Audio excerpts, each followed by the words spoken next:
Hello guys, una welcome to this YouTube channel. Please, if this is your first time of watching, please consider to hit the subscribe button. Click also the notification bell so that you know now you go dey notify anytime I upload video here. Thank you. As you do that, God bless you. So my beautiful people, in today's video, I'm here to clear the air concerning the rumor about our king, one of Warri Kingdom. So the Olu of Warri. So the news about is death. So people come outside come dey say na so our Ovie, our king of Warri Kingdom, say the man go arrow IP. Say the man carry koro come, so he don't come fall sick. He come na so he take go arrow IP. So my beautiful people, make una dey try to dey carry news when be say e dey useful.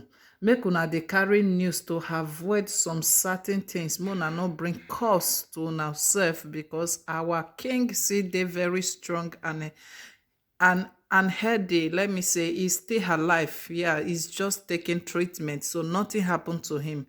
The man no, he not gbeme, he not go for any ROIP. So he dey for specialist hospital, they receive treatment.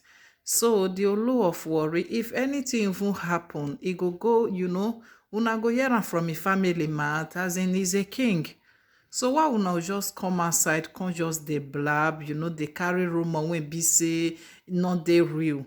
Because I understand say this COVID-19 wey be so una wan bring come outside, una dey find those tough people wey be say get name for that Nigeria, wey be say go RIP, una go come put am for their head say na COVID na e carry them go RIP. No, even if COVID is Nigeria, it will be very difficult say go just carry person go send person go RIP. Go dey very difficult, because Nigeria don't get many illness dey that country wey pass COVID-19. Yeah, like minister, let me say health. So minister of health don make us understand say e no easy for African to for African to contact this illness, this korokoro. He say e no easy for na to carry am, but Africa say dey make the world understand say the korokoro dey o, people dey carry am o, more than 1,000 case na una dey report for hospital daily.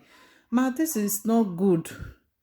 It's not really good, because the last time for hospital there, doctor come outside say no, they no get any patient wey be say e get such e carry korokoro. E say no, even here, if they see who carry cough, they even see the year wey be say they get equipment for treatment, everything. They find am so difficult to detect person wey be say carry this korokoro, not to talk of Nigeria. Which instrument Africa get, especially Nigeria, wey una want to detect korokoro? Anybody, even for sef, people wey dey even dey put for quarantine, when dey reach our high for 14 days, the next day, if they go do test, they go say e don finish. How come? E get one family when they put this man for house, now the next day now they say the koro e don heal with the family. How come? Why it come be so na white people now say that they go RIP? That more than how many thousand people a day they go RIP for the white people? Why the white people now not consider they go there for quarantine, later now they go heal? What's the problem? Wetin be the truth when be so una dey hide, una no wan let people know? But if black people, na black person wey we don't know, wey even dey close to us, where our eyes see say e dey carry koro, e no go even reach that 14 days, they don dey okay. Not to talk of Africa, wey be say hot, as in Africa is hot. Even this season of December is hot, because they say anywhere 20-degree hotness dey, say the korokoro no go fit survive there. We know say Africa dey hot. Una don even get some illness wey dey difficult than this korokoro virus. Wetin come be una problem wey be say na koro na una carry for head, stay dey punish the poor people? Okay, una never hear now say this our king dey sick now. Una don turn am say na koro e carry o, e enemy don go haro happy. May e no go haro happy in Jesus name, because una dey find money, Nigeria government dem wey una wan still take collect money for health organization, because 5 naira una no go see again. So you people should go and make una go look for something else to do. Even this December now, you people now una close people business down, say make dem not open this, make dem not open that. Where the koro where hospital when they when people they report the illness? Because for here now the videos some of them, even we can't even surprise how if people like that really they go haro happy the way that they talk for Europe here. People go see that this country where we dey, people go there when more than 3 last time for March the April, May, they say more than 30,000. If they just even they talk 30,000 people, not be saying na chicken, na go haro happy. Now Nigeria don start there. Me dey pity because our mothers, our relative, all of the day down Nigeria. Una don't want start again because the hunger wey people pass through, many people never even recover from her. Una want to bring another one. If una see anybody when they sick, na so whether na Buhari chief of army staff first take go haro happy, that they just take carry am say that koro na that one carry person wey don near grave, hold man like that. Okay, this one na this king now una don see carry come. Una plan no go work this time around. So our king will be strong and healthy. So if you are there in Nigeria, please, if you are having any strange symptoms, go and look for agbo and drink. Look for agbo, not even English medicine, my dear. Look for agbo. For Nigeria, most of una don carry Lassa fever, typhoid fever, all those things. The doctors were here make us understand, say people wey don carry all this typhoid fever, e say if they even carry koro, e say koro no go do them anything. But you know wetin be typhoid fever? All those one even strong pass this koro. Una no even the koro for yourself na elderly people na even see they take pass, na they take down pass. Na elderly people the koro they carry pass. E not just they carry young people like that. Elderly people when they don't see the near grave, na they mostly they catch. Why? Because those who don't see fair get health issue. People when don't get like diabetes, get some strange illness, now them they quick carry. Those one they not get strength again. Not be young people.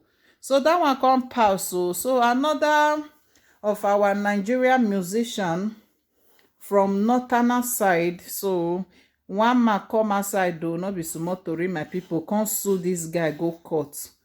Sue and go court. Why sue the guy go court? He sue and go court because he said this guy carry his wife, go feature his wife for his music. He saying he just there for YouTube, they watch video.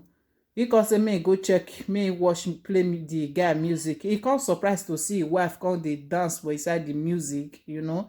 This guy come dey dance with her.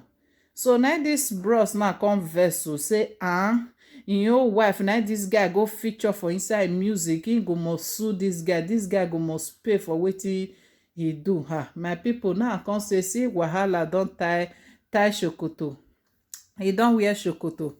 Now the guy can't tell the man say abeg o, me no understand o. Say this woman sef not be even bring her. Say na the producer wey na him bring the lady come the music. Not be say na him even go by himself find the lady come dey beg and say you must come dance for this music, come make we video you. No, say na the producer, and not be only the woman dey there. Other 2 young ladies, there be 3. Na him come dance for inside the video. Why this man na come just carry am for head dey vex say lie see he go deal with this man. So he can't carry this musician, I can't go sue am for court. So the musician say he no one no two. You understand? Now say this one na really wahala. Some people are really, I don't really know, especially all these northern people, say their culture they different from our own. And beside the girl, woman come outside say abeg o, she not be pikin o, say na 23 years now she dey. Say before she go dance for the video, say her parents dey her way before she go dance. So make her husband just go collect the case from court, say na she on her own, because na money dey pay her, not be say na free. Go meet the producer, make dem feature am for inside the video. Na she go dance, say na married woman, husband come dey quarrel. So na the woman husband na go sue this musician, say why you go carry married woman, my wife, go dance for video? You go culture your wife, not the musician.